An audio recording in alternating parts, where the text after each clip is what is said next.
ये स्टूडेंट्स नहीं थे। हाँ। जिन्होंने महिला पत्रकारों की लिंचिंग करने की कोशिश करी, जिन्होंने गाड़ियां तोड़ी, जिन्होंने पुलिस पर पथराव करे, ये स्टूडेंट नहीं थे।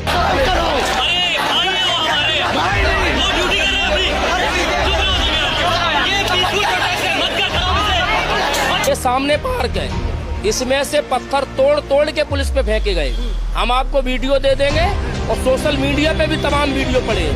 इनका सीधा सीधा मतलब था देश में अराजकता फैलाना, और इसकी कोशिश की गई। आपने जिस हिसाब से देखा दिल्ली पुलिस के ऊपर किस तरह से पत्थरबाजी की गई है। भाई लाठी चार्ज ना लॉ एंड ऑर्डर का पार्ट है, वो करेंगे लाठी चार्ज अगर आप भीड़ बेकाबू होगी तो, लेकिन स्टूडेंटों का अधिकार नहीं है पत्थर मारने का। मैं देख रहा हूँ सोशल मीडिया पे लोग लिख रहे हैं shame on you Delhi police शर्म करो, दिल्ली पुलिस निर्दयी है। यही दिल्ली पुलिस जब 30 दिन से इनको यहाँ पे प्रोटेक्शन देकर खड़ी है और उस दिल्ली पुलिस का ये प्रतिदिन अपमान करते थे अपने मंचों से, और वो तब भी कुछ नहीं बोल रही थी, इनको सुरक्षा दे रही थी इन्हीं कॉकरोचेज को। ये पत्थर गाड़ियों में भरे हुए थे, पहले से पूरा का पूरा प्लान सेट था। आज से नहीं, अगर 1 साल से राहुल गांधी ये चिल्ला रहे हैं कि हम 1 साल में सरकार गिरा देंगे, उसकी ये पूरा लाइसेंस दिखा रहे हैं। बिना परमिशन के बैठे दिल्ली पुलिस ने कभी इनके साथ अभद्रता की। अगर सरकार को कुचलना होता तुम्हारे आंदोलन को, तो जब तुम 150 लोग बैठे तभी लाठी मार के भगा देती। अब आप देखो ना, विजेता दहिया बर्गर खाते हुए वीडियो बना रहा है। विजेता दहिया ने वहाँ स्टूडेंटों को भड़काकर, अभिजीत दीपके ने, विजेता दहिया ने माहौल बना तो दिया, खुद अपने छुप गए। पिटा कौन? मासूम छात्र। कोई होना हो दिल्ली पुलिस के साथ, मैं डंके की चोट पर दिल्ली पुलिस के साथ खड़ा हूँ। अच्छा।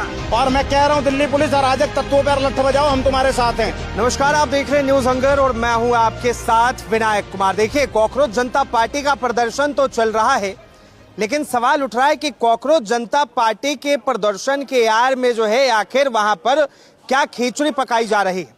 सवाल इसलिए क्योंकि कल अभिजीत दीपके ने संसद कूच का ऐलान किया था, और जब ये हुआ तो उसके बाद कई तरीके की चीजें निकलकर सामने आई। दिल्ली पुलिस के ऊपर भी हमला हुआ, दिल्ली पुलिस के भी कपड़े फाड़े गए, सर फाड़े गई, आंखें तोड़ी गई, और साफ तौर पर कई गाड़ियों के ऊपर भी उपद्रव मचाए गए। सड़कों पर पत्थरबाजी हुई, पत्थर के बड़े बड़े टुकड़े सड़कों के हर जगह पर पड़े हुए मिले। अब इन तमाम चीजों को लेकर जो है इस वक्त हमारे साथ बातचीत करने के लिए इंद्रेश भाई है, जुड़ेंगे, बातचीत करेंगे। इंद्रेश भाई, किस तरह देखते हैं, सड़कों पर पत्थर मिला, दिल्ली पुलिस के जवान जो है घायल दिखे, और फिर भी अभिजीत दीपके कह रहे हैं कि भाई सीजेपी प्रोटेस्ट में आए युवाओं को, छात्रों को जो है ये सरकार और मारना चाहती है। कि स्टूडेंटों का जो प्रोटेस्ट है, हम स्टूडेंट्स के साथ में, और सिर्फ एक मुद्दे पर नहीं, सिर्फ नीट के मुद्दे पर नहीं, नीट के मुद्दे पर भी स्टूडेंट के साथ है, सीबीएसई के मुद्दे पर भी स्टूडेंट्स के साथ में हैं, और यूजीसी के मुद्दे पर भी हम यूजीसी के खिलाफ है और स्टूडेंट के साथ हैं। सुनिए, सवाल बाद में लीजिएगा। हम साथ हैं, लेकिन ये स्टूडेंट्स नहीं थे। जिन्होंने महिला पत्रकारों की लिंचिंग करने की कोशिश करी, जिन्होंने गाड़ियां तोड़ी, जिन्होंने पुलिस पर पथराव करे, ये स्टूडेंट नहीं थे। हजारों की संख्या में जब स्टूडेंट्स आते हैं ना, तो कोई बड़ी बात नहीं है कुछ अराजक तत्व उसमें घुस जाएं, और उन अराजक तत्वों की वजह से क्या हुआ, ब्रूटली तरीके से स्टूडेंट भी पीटे गए और पुलिस पर भी पथराव हुआ, पुलिस को भी चोटें आई। आज प्रधानमंत्री आवास के पास जाकर बैठ गया राहुल गांधी। क्या मजाक चल रहा है? अरे ताकतवर सरकार तो वो कांग्रेस की सरकार थी, जिसने, याद होगा आपको रामदेव को सलवार पहन के भागने पे मजबूर कर दिया था, महिला का पेटीकोट पहनकर भागने पे। वो थी मजबूत सरकार, ऐसे लठ तोड़ना चाहिए था। अच्छा। समझ गए? कॉकरोचों पर। लेकिन कल जब हमारी सेना के जवानों ने लाठी चार्ज किया, भाई लाठी चार्ज ना लॉ एंड ऑर्डर का पार्ट है, वो करेंगे लाठी चार्ज अगर आप भीड़ बेकाबू होगी तो, लेकिन स्टूडेंटों का अधिकार नहीं है पत्थर मारने का। स्टूडेंटों का अधिकार है अपना पीसफुल मार्च करने का, अपनी बात सरकार तक पहुंचाने का। अरे कितनी वीडियोज आ रही हैं। एक पत्रकार को तो मैं जानता हूं, आशा शर्मा जी, मैं नाम ले लेता हूं उनका, उनकी गाड़ी को जिस तरीके से तोड़ा गया, वो पत्रकार निष्पक्ष पत्रकार है, मैं जानता हूं उनको पर्सनली, और उन महिला थी वो, उनकी गाड़ी को तोड़ा गया। आप कैसे कह सकते हैं कि नहीं, कुछ नहीं हो रहा था? ये चरखा पार्क कल कैप्चर कर लिया गया था। उसके बाद में मेरी बात को समझो, मैं बार बार कह रहा हूं, अगर स्टूडेंट्स होते तो पुलिस पे पथराव नहीं करते। तुम्हारी लड़ाई सरकार से या पुलिस से? उस पुलिस का आज मैं देख रहा हूँ सोशल मीडिया पे लोग लिख रहे हैं shame on you Delhi police शर्म करो, दिल्ली पुलिस निर्दयी है। यही दिल्ली पुलिस जब 30 दिन से इनको यहाँ पे प्रोटेक्शन देकर खड़ी है, प्रोटेक्शन देकर खड़ी है, और उस दिल्ली पुलिस का ये प्रतिदिन अपमान करते थे अपने मंचों से, और वो तब भी कुछ नहीं बोल रही थी। तब किसी की आंखें नहीं खुली थी क्या? तब ये लोग अंधे और बहरे हो गए थे क्या? तब इनको सुनाई नहीं दे रहा था क्या कि मेरी दिल्ली पुलिस कितनी शालीनता से वहां पर इनको सुरक्षा दे रही थी, इन्हीं कॉकरोचेज को। और इनको जैसी मौका मिला दंगा भड़काने का, साहब मैं फिर से बोल रहा हूं, अगर जांच की जाएगी, ये सुनियोजित दंगा था दिल्ली में, इससे बड़े की कुछ साजिश थी। कैसे कह सकते हैं? जैसे 2020 में हुआ था। मैं सारे स्टूडेंटों के लिए ये बात नहीं बोल रहा हूँ, उसमें स्टूडेंट्स भी आए थे जो जेन्युइन मुद्दे पर आए थे, और वो बेचारे भी शिकार हो गए, क्योंकि जो अराजक तत्व थे, जिन्होंने पत्थरबाजियां करी, जिन्होंने पुलिस पर हमला करने की कोशिश करी, गाड़ियां तोड़ी, उनकी वजह से लाठीचार्ज हुआ। अब आप देखो ना, विजेता दहिया बर्गर खाते हुए वीडियो बना रहा है। विजेता दहिया ने वहां स्टूडेंटों को भड़काकर, अभिजीत दीपके ने, विजेता दहिया ने माहौल बना तो दिया, खुद अपने छुप गए। वो मेट्रो में घूमता मिला, बर्गर खाता मिला, प्रेमानंद जी के बारे में बोलता मिला, और अभिजीत दीपके ट्रक के पीछे ट्रक के अंदर छुप गया। पिटा कौन? मासूम छात्र। और सुनो सुनो सुनो, और छात्रों के बेस में SFI के और आयशा के जो गुंडे थे उसमें, उनके ऊपर कौन बात करेगा साहब? स्टूडेंट ऑर्गेनाइजेशन बनाकर तुम हमेशा लेफ्ट का एजेंडा चलाते हो और हर जगह दंगा भड़काने की कोशिश करते हो। शामिल हैं या नहीं है ये लोग? तो उन पर कौन बात करेगा? कोई होना हो दिल्ली पुलिस के साथ, मैं डंके की चोट पर दिल्ली पुलिस के साथ खड़ा हूँ। अच्छा। और मैं कह रहा हूँ, दिल्ली पुलिस अराजक तत्वों पर लठ बजाओ, हम तुम्हारे साथ हैं। वो तो कह रहे कि दिल्ली पुलिस वाले ही गुंडे हैं। किसने कह दिया भाई साहब? कॉकरोच। अच्छा, मैं आपसे, पत्रकार महोदय, मैं आपसे एक सवाल पूछता हूँ। आपके घर की तरफ 10 लोगों की भीड़ आ रही है, 10 लोगों की भीड़ आ रही है, हाथ में डंडे लेकर, ठीक है, और एक पुलिस वाला आ रहा है, आप किसको चाहोगे कि आपके घर के बाहर आकर खड़ा हो? आप बताइए। नहीं, आप बताइए ना। आप बताइए किसको चाहोगे? पूछ रहा हूँ। क्या वो 10 लोगों की भीड़ को चाहोगे अपने घर के बाहर, या उस एक पुलिस वाले को, उस खाकी वर्दी वाले को चाहोगे? सुनो, कहीं आग लग जाए, कहीं बारिश से दिक्कत आ जाए, कहीं जमीन धंस जाए, कहीं गाड़ी का एक्सीडेंट हो जाए, कहीं चोरी हो जाए, कहीं आपस में मारपीट हो जाए, हर जगह आप 112 नंबर डायल करके दिल्ली पुलिस को बुलाते हो, और वो आते हैं आपके लिए, समझ गए? और उसी दिल्ली पुलिस को आप, जो आपकी सुरक्षा में तैनात है, उसी दिल्ली पुलिस को आप आज अपराधी बना रहे हो। आपकी लड़ाई सरकार से या प्रशासन से? कल जो है संसद मार्च के लिए ऐलान किया विजय दीपके ने, और कहा जा रहा है कि सरकार की नाक में दम कर दिया। अरे उनके ये मंसूबे ही है। आप ये बताओ, सारे विपक्ष के नेता लगातार 2024 के बाद से एक बयान देते चले आ रहे हैं कि हम इस देश को नेपाल बनाएंगे, इस देश का जेनजी उतरेगा, इस देश की सरकार गिरा देंगे।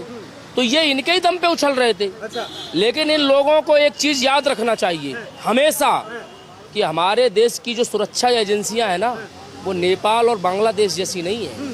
हम दुनिया में तीसरे चौथे नंबर की फौज है। हम महाशक्तियों से टकराने की दम रखते हैं।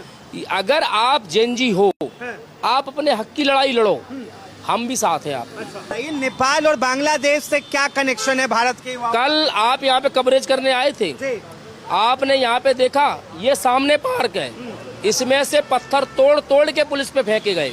हम आपको वीडियो दे देंगे, और सोशल मीडिया पे भी तमाम वीडियो पड़े हैं। आप जो लोग पुलिस पे तानाशाही के आरोप लगाते हैं, और जो सरकार पे तानाशाही के आरोप लगाते हैं, उनको पहले ये सोचना चाहिए कि इस देश ने उससे पहले जंतर मंतर पे कई आंदोलन देखे हैं। 1 मिनट भाई, 1 मिनट। गाँव को आंदोलन को लेकर संत बैठे थे, जिन पे गोलियां चलाने वाली सरकार कौन थी? जो अभी कई राज्यों में पेपर उस पे कई प्रोटेस्ट हो रहे हैं, उन पे लाठियां चलवाने वाली जहां बीजेपी है भी नहीं। और बता दे, एक सबसे बड़ा इस देश का आंदोलन जो बाबा रामदेव ने किया था, उनको रात में महिलाओं के कपड़े पहन के भागना पड़ा था। वो थी तानाशाह सरकार। अच्छा। आप बिना कोई परमिशन के लगातार 1 महीने से बैठे हो। हम लोग, कई लोग गए, उनसे सवाल पूछे।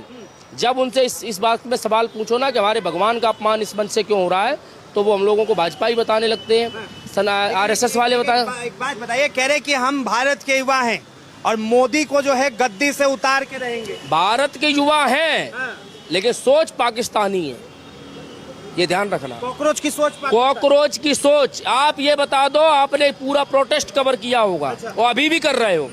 एक भी बात वहाँ पे लास्ट में जब सोनम वांगचुक उठे हैं तब शिक्षा की बात जरूर हुई है, नहीं तो उसके पहले कोई शिक्षा की बात नहीं थी। आपने उन लोगों को मंच दिया जो लगातार सनातन का अपमान कर रहे थे। अभिजीत दीपके अगर उस मंच पे उन माँ बाप को लेके बैठते जिनके बच्चों ने सुसाइड किया है, इस देश का हर एक नौजवान आपके साथ खड़ा होता। आपने मांग की है ना, जो अपने आप सरकार के सामने मांग रखी है 1-1 करोड़ मुआवजे की, हम डंके की चोट पे कहते हैं, हम कहते हैं 1-1 नहीं 2-2 करोड़ मुआवजा मिलना चाहिए उन बच्चों को, उन बच्चों के घर वालों को, और 1-1 सरकारी नौकरी मिलनी चाहिए था। बताइए, कुछ लोग कह रहे कि भाई ये कॉकरोच जनता पार्टी के प्रोटेस्ट में पाकिस्तानी एजेंडा शामिल। अरे सरकार सुरक्षा वो जो अपने इंटेलिजेंस जांच कर रहे हैं उस चीज की। अच्छा। अभिजीत दीपके का भी हो सकता है नाम आ जाए। अच्छा। ये कभी कोई कंफर्म नहीं है, नाम ये आरोप लगा रहे हैं। जो एक वो चल रहा है कि मतलब हो सकता है कि पाकिस्तानी कनेक्शन सरकार निकाल रही हो, उसमें आ रहे, क्योंकि इनके प्रोटेस्ट को भारत के नेताओं से ज्यादा पाकिस्तान से ट्वीट किए जा रहे हैं। अच्छा। हाँ, मतलब कई ये प्लानिंग आज की नहीं है। मणिशंकर अय्यर ने पाकिस्तान से मदद मांगी थी, राहुल गांधी गुप्त मीटिंग करने चाइना से जाते हैं, ये सब एक प्लानिंग में लगे। 20 दिन राहुल गांधी गायब थे अभी बीच में। हम तो सरकार से मांग करते हैं कि राहुल गांधी के 20 दिन का पूरा वो निकालिए कि ये थे कहाँ। ये हमें लग रहा है इसी प्रोटेस्ट को फंडिंग करने के चक्कर में विदेशों में साजिश रच रहे थे देश तोड़ने की। इस देश को राहुल गांधी आज खुद ही जो है प्रधानमंत्री आवास। यार ये कांग्रेस इस देश में सबसे बड़ी नौटंकी है। अच्छा। और कांग्रेस के झंडा से सबसे बड़ा खतरा इस देश को है। उससे भी ज्यादा खतरा आम आदमी पार्टी के झंडे से है, और उससे भी ज्यादा समाजवादी पार्टी से खतरा है। ये जितने विपक्षी दल है इनको हर हाल में सत्ता चाहिए। इनको ये नहीं मतलब है कि जंतर मंतर पे युवा है, आप उनका समर्थन दे रहे हैं। जंतर मंतर के युवाओं का हम समर्थन इसलिए नहीं दे रहे, कल हमने देखा है, आपने एक महिला पत्रकार का भी वीडियो देखा होगा कि उसके साथ कितना एक व्यक्ति अभद्रता कर रहा है, और वहाँ पे कोई बचाने वाला नहीं है उस महिला को। बिना परमिशन के बैठे दिल्ली पुलिस ने कभी इनके साथ अभद्रता की। अगर सरकार को कुचलना होता तुम्हारे आंदोलन को, तो जब तुम 150 लोग बैठे तभी लाठी मार के भगा देती। सरकार ने आपको छेड़ा नहीं, जब आप लोकतंत्र के मंदिर पर चढ़ने का प्रयास करोगे। नेपाल में क्या हुआ था, संसद पे ही तो चढ़े थे, पीएम आवास को ही तो घेरा था। अब एक चीज देखो, इस देश के जो आतंकवादी संगठन से जुड़े हुए लोग हैं, जो अराजकता फैलाना चाहते हैं, वो जंतर मंतर प्रोटेस्ट में बैठे। कांग्रेस प्रधानमंत्री वो लोकतंत्र के मंदिर का घेराव कर रहे हैं, और कांग्रेस पीएम आवास का घेराव कर रही है। लग रहा है आपको कि ये पूरा का पूरा जो प्रोटेस्ट है ये कहीं ना कहीं एक पॉलिटिकल एजेंडा के तहत घिर चुका है? अरे ये तो सबको पता है। जिस तरीके से कल आम आदमी पार्टी के लोग लगातार वीडियो बना के डाल रहे थे, क्योंकि ये लोग यहाँ क्यों नहीं थे, कुछ लोग आए भी थे, मनीष सिसोदिया जैसे लोग, जो शिक्षा मंत्री रहते हुए भी जनता ने उसको लात मार के भगाया है। केजरीवाल का क्या लेना देना है? अरे भाई, केजरीवाल और अभिजीत दीपके में अंतर क्या है? अच्छा। क्या अंतर है? और हम आपको एक बड़ी बात बता दें, कॉकरोच जनता पार्टी आने वाले समय में उत्तर प्रदेश में चुनाव लड़ेगी, आम आदमी पार्टी उसका समर्थन करेगी। ये देखते जाओ आप क्या होने वाला है इस देश में। सरकार का इस्तीफा बदलना है या चाहिए, या अगर कोई किसी भी चीज में बदलाव चाहिए तो किसी भी तथ्य और तर्क से आना चाहिए, उसका स्वागत है। ये हमारे प्रधानमंत्री जी के भी कहते हैं। लेकिन कोई भी काम अगर आप जबरदस्ती तरीके से करोगे, अगर आपके किसी भी बात में तथ्य और तर्क नहीं है, तो इसका मतलब है कि आपके पास, आप एक चीज बताओ मुझे, ये 20 दिन 25 दिन से बैठे हुए हैं, और 20 से 22 दिन ये जो है वांगचुक जी रहे हैं अनशन पे, भूख हड़ताल पे। एक बार भी इनका जो है नोटिस सरकार तक नहीं पहुंचा है। अगर इनके पास तथ्य और तर्क होता तो ये जो कल जाकर के मिले हैं, ये जो इनके सौरभ दास हैं या जो भी आशुतोष रंका हैं, अगर ये कल मिलने गए हैं, ये इनसे पहले भी मिलने के लिए जा सकते थे। क्यों नहीं गए थे? किस चीज का इंतजार कर रहे थे? सबसे पहला पॉइंट बनता है, क्योंकि सरकार ने कोई रास्ता तो नहीं रोक रखा था। संसद भवन का घेराव करना था। बस यही चीज तो मैं आपको बताने की कोशिश कर रहा हूँ। इनका सीधा सीधा मतलब था देश में अराजकता फैलाना। अच्छा। और इसकी कोशिश की गई। आपने जिस हिसाब से देखा दिल्ली पुलिस के ऊपर किस तरह से पत्थरबाजी की गई है, ये पत्थर गाड़ियों में भरे हुए थे। पहले से पूरा का पूरा प्लान सेट था। आज से नहीं, अगर 1 साल से राहुल गांधी ये चिल्ला रहे हैं कि हम 1 साल में सरकार गिरा देंगे, उसकी ये पूरा लाइसेंस दिखा रहे हैं। एक मिनट, आपने कहा कि ये प्लान सेट सेट था। बिल्कुल। तो आप कह रहे कि कॉकरोच जनता पार्टी का पहले से प्लान था, वो पत्थर लेकर आए, उन्होंने पुलिस पर जो है पत्थर फेंका। बिल्कुल बिल्कुल सही कहा मैंने, क्योंकि अगर बात मुझे एक चीज बताइए, इन्होंने बोला था हम 20 तारीख को 20 जुलाई को जंतर मंतर से जो है अपना कैंडल अपना मार्च निकालेंगे और हम संसद भवन तक जाएंगे, घेराव करेंगे। एक बात मुझे बताइए, अगर आप तथ्य और तर्क